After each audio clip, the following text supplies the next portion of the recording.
Hello class, मेरा नाम है निशा चौहान। आप हमारे यूट्यूब चैनल एमसीईटी अजमेर पे। आज मैं आपको मिनिमम फंक्शन के बारे में बताऊंगी कि मिनिमम फंक्शन का यूज लेके आप क्या कर, किस तरह से आप उसको एक्सेल में यूज है। इसको मिनिमम का मतलब होता है कम से छोटी वैल्यू अगर आपको निकालनी हो तो आप कौन सा फंक्शन का यूज देते हो, मिनिमम का। एक फंक्शन बताऊंगी राउंड ऑफ, मतलब अगर आप कुछ राउंड ऑफ वैल्यू लिख रहे हो तो उसको किस तरह से आपको हटाना है या किस तरह से आपको ऐड करना है, वो आज इसमें हम देखेंगे। आइए सबसे पहले मैं आपको मिनिमम फंक्शन के बारे में बताती हूँ। मिनिमम का मतलब आपको पता ही है, सबसे छोटी से छोटी अगर वैल्यू अगर आपको निकालना हो तो आप किसका फंक्शन का यूज देते हो, मिनिमम का। ठीक है, मिनिमम फंक्शन क्या करता है, सबसे छोटी वैल्यू निकाल के ऐड करता है। तो आपको अगर मिनिमम फंक्शन का यूज करना है तो आपको क्या करना है, यहाँ पे आना है जहाँ पे आपको मिनिमम वैल्यू निकालनी है, इक्वल्स टू मिनी। अब मिनी इसके शॉर्टकट, इसमें फंक्शन बना रहा था उसका नाम है मिनिमम। आप पूरा भी लिख सकते हो मिनिमम, या फिर शॉर्टकट में मिनी लिखा आपने। ब्रैकेट मतलब ब्रैकेट ओपन करना है और आपको आपकी रेंज सेलेक्ट करना है जहाँ पे आपको शो करना है कि ये इसमें से कौन सी छोटी से छोटी वैल्यू कौन सी। तो मिनिमम क्या करता है, आपकी सबसे छोटी वैल्यू को निकाल के आपको बताता है। एंटर, जैसे मैंने एंटर किया तो इसने क्या बताया, 44।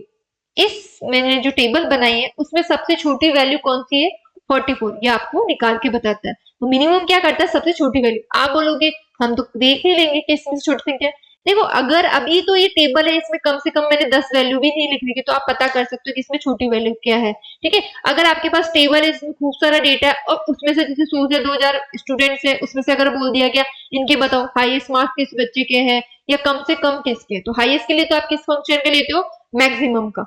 और कम से कम के लिए मतलब कम बिल्कुल लोअर तो मिनिमम। ठीक है, जैसे अभी ये है, इसमें मुझे निकालना है तो आपको कौन सा फंक्शन यूज करना है, मिनिमम।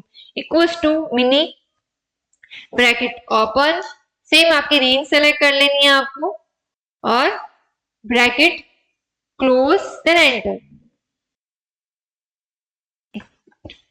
रेंज थोड़ी थी।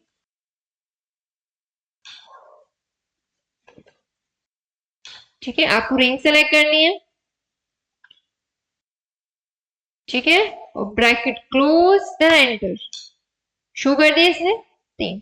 ठीक है, तो इस तरह से आप इसकी मिनिमम वैल्यू निकाल सकते हो। और मैक्सिमम अगर आपको बोल दिया इसमें से मैक्सिमम वैल्यू निकालो तो आपको बताइए, equals to max, bracket open, highest value निकालनी तो आप मैक्सिमम का यूज लेते हो और लोअर के लिए मिनिमम का।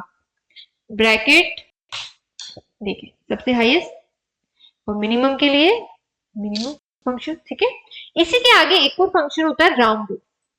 राउंड ऑफ देखो, आप कुछ भी वैल्यू लिखते हो, जैसे अभी मैंने एक छोटी सी एक टेबल बना रखी है, आप इसमें देखो मैंने कुछ वैल्यू ऐड करी थी जिसमें कुछ राउंड ऑफ वैल्यू भी ऐड हो रही थी। ठीक है, तो मैंने एक ऐड कर दिया, पर जैसे जैसे मेरा भी डेटा, तो मुझे इसमें सिर्फ राउंड ऑफ वैल्यू नहीं चाहिए, ये राउंड ऑफ है उसको हटा देना। और जैसे अभी आपको ये पता होना चाहिए, जैसे ये आपको पता होगा पॉइंट के बाद में अगर 5 से बड़ी संख्या होती है तो वो क्या होता है, आप उसको जैसे अभी आ रहा है यहाँ पे वैल्यू आपके पास 45 है, मतलब अगर यहाँ पे पॉइंट के बाद में अगर 8 है तो आप इसको क्या मानोगे, 46 मानोगे। ठीक है, क्योंकि ये इसमें काउंट होता है, मतलब इसमें ऐड हो जाता है राउंड के बाद वाली संख्या। तो मैं चाह रही हूँ कि राउंड के पॉइंट के बाद वाली संख्या यहाँ पे शो नहीं चाहिए। और जैसे यहाँ पे 4 है, 4 तो मतलब 5 से कम है, तो यहाँ पे क्या रहेगा, यहाँ पे 45। अगर यहाँ पे 5 से ऊपर होता है तब इसमें ऐड होता, नहीं तो ये इसको हटा देता। तो मुझे किसी ने बोला कि ये जो राउंड के बाद वाली संख्या ना, इसको आप हटा दो, हमें नहीं चाहिए। तो आपको इसको लिए क्या करना है, आपको एक फंक्शन का यूज लेना है राउंड। राउंड के लिए यहाँ पे आपको क्या करना है, इक्वल्स टू राउंड। ठीक है, आप यहाँ पे राउंड ऐड करोगे। अब मुझे ये वाली वैल्यू से हटाना है पॉइंट के बाद वाली संख्या, मतलब राउंड ऑफ वैल्यू हटानी है। यहाँ पे मुझे रखना नहीं, बिल्कुल भी नहीं रखना, तो मैं क्या करूंगी, कोमा शून्य, मतलब इसके बाद में वैल्यू के बाद में मुझे वैल्यू संख्या नहीं चाहिए, राउंड ऑफ वैल्यू नहीं चाहिए, तो मैंने शून्य लिखा, ब्रैकेट क्लोज, देन एंटर। तो आप देखोगे यहाँ पे आपको क्या वैल्यू मिली, पॉइंट के बाद वाली संख्या हट गई और आपको वैल्यू मिल गई सिंपल 40। अब ऐसे अगर मैंने यहाँ पे इक्वल्स टू, सेम मैंने यहाँ पे वैल्यू ऐड करी, राउंड का फंक्शन यूज लिया। ठीक है, यहाँ पे आपको सेम आपकी जिस वैल्यू का राउंड हटाना है उसको आप सेलेक्ट करोगे, कोमा शून्य, क्योंकि मुझे राउंड फिगर नहीं चाहिए, ब्रैकेट एंटर। तो देखिए अब आप बोलोगे इसमें तो आपको 45 मिला, पर इसमें आपको क्या मिला है, 46, क्योंकि मैंने आपको बताया था कि पॉइंट के बाद में अगर 5 से ऊपर वाली संख्या होती है तो वो उसमें प्लस हो जाता है उसके जस्ट पास वाली संख्या में, और अगर कम होता है तो वो क्या करता है, उसको हटा देता है राउंड टू वाली संख्या। तो इसमें आपको मिला था 345, क्यों? क्योंकि पॉइंट के बाद में क्या था, 4 मतलब उसकी कुछ वैल्यू नहीं है। यहाँ पे आपको क्या मिला, 346, क्यों? क्योंकि पॉइंट के बाद में आपका था 83, मतलब 8, 3 से भी इसको कोई लेना है, इसको ये सिर्फ 8 को चेक कर रहा है। तो इसने 8 को चेक किया तो इसमें क्या आया, 5 से ऊपर, तो इसने आपको क्या आंसर दिया, 46। ठीक है, और अगर आपको सबका प्लस मतलब ऐड करना है आपको फॉर्मूला, तो आपको बताइए, आप उसको रैक कर सकते हो। यहाँ पे आना है और इसको रैक कर दोगे तो आपके पास सभी पे सेम। तो जैसे यहाँ पे भी आप देखो, यहाँ पे क्या था, पॉइंट के बाद में 7 था, तो यहाँ पे इसने क्या किया, 235 आपको संख्या दी। यहाँ पे देखो मैंने बोला था 5 होना चाहिए, 5 से कम होगा तो काउंट नहीं करेगा। अब यहाँ पे 5 था तो इसने आपको आंसर क्या दिया, 346। ठीक है, तो इस तरह से आप इसमें वैल्यू ऐड कर सकते हो। आप बोलोगे कि नहीं हमें पॉइंट के बाद में संख्या चाहिए पर एक चाहिए, जैसे इसमें 2 है, ऐसे चाहिए, मेरे को एक संख्या चाहिए पॉइंट के बाद, तब आप कौन सा फंक्शन का यूज देते हो, राउंड का ही लेंगे पर इसके अंदर डिजिट 1 ऐड करेंगे अपन ना। तो मुझे क्या करना है, इसके अंदर पॉइंट के बाद में एक संख्या चाहिए, तो अब इसमें भी ये क्या करेगा, ये वाली संख्या है, ठीक है। अब ये अगर 5 से ऊपर है तो मतलब देखो आप यहाँ पे 86 है, तो मतलब ये 6 है, तो 5 से ऊपर तो ये करेगा, इसको संख्या को किसमें मिला देगा, 8 में, क्योंकि मुझे पॉइंट के बाद में एक संख्या चाहिए, तो इसको क्या कर देगा, 9 कर देगा। यहाँ पे 4 है तो ये 4 ही रखेगा, क्योंकि मुझे पॉइंट के बाद में एक संख्या चाहिए। अब यहाँ पे अपन निकालते हैं, यहाँ पे आपको क्या लिखना है, इक्वल टू राउंड, ठीक है। राउंड के बाद में आपको सेम जिस वैल्यू को आपको राउंड ऑफ ऐड करना है, कोमा, देन आपको 1, क्योंकि मुझे 1 डिजिट की एक यहाँ पे राउंड ऑफ चाहिए, देन एंटर। तो देखो मैंने आपको बताया था कि 5 से अबाव है, तो इसने क्या किया, इसमें प्लस किया और इसको 9 करके इसको हटा दिया, आपको सेम संख्या मिली। ऐसे इसमें देखो आप, इक्वल्स टू राउंड,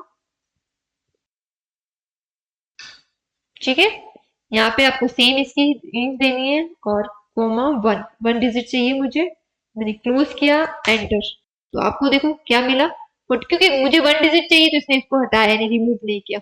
ऐसे अगर आपको इसमें, अब इसमें आप देखना, इक्वल्स टू राउंड, इस सेल की address, comma 1, bracket close, enter. अब देखो आप, क्यों इसमें आपको इसने क्या दिया, 345.8, क्यों?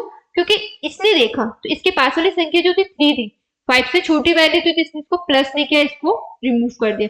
यहाँ पे 6 था, इसमें इसने प्लस किया, तो ये इसका डिफरेंस होता है। सेम अगर आपको सभी में अप्लाई करना है, आप इसको रैक कर दे, आपके पास सभी पे ऐड हो जाएगा। ठीक है, आप बोलोगे जैसे अभी आपने जैसे कुछ डिजिट लिखा, उसमें आपको 2 डिजिट की राउंड ऑफ चाहिए, तो आप किसका यूज लोगे, आपको ऐसे ही इसके अंदर 2 डिजिट सेकंड, जैसे अभी मैंने यहाँ पे एक वैल्यू ऐड की, अब मुझे बोला कि 2 डिजिट वाली राउंड ऑफ चाहिए हमें, तो आपको इक्वल्स टू सेम राउंड, ठीक है, और यहाँ पे आपको इसकी सेल की एड्रेस, कोमा 2, ठीक है, ब्रैकेट क्लोज, एंटर। आप देखिए, अब ये क्या करेगा, इसकी पास वाली संख्या, तो इसने यहाँ पे देखा 5 है और ये 6 है, तो इसने प्लस करके इसको 7 कर दिया और आपको आंसर दे दिया। ठीक है, आपको राउंड ऑफ समझ में आ गया, सभी पे अप्लाई करना है, प्लस करें और इसको यहाँ से रैक कर दें। ठीक है, ठीक है क्लास, ये होता है आपका राउंड फंक्शन, जिसका आप यूज करके आप अपनी एक्सेल शीट को यूज में आप इजी कर सकते हो। ठीक है, थैंक यू।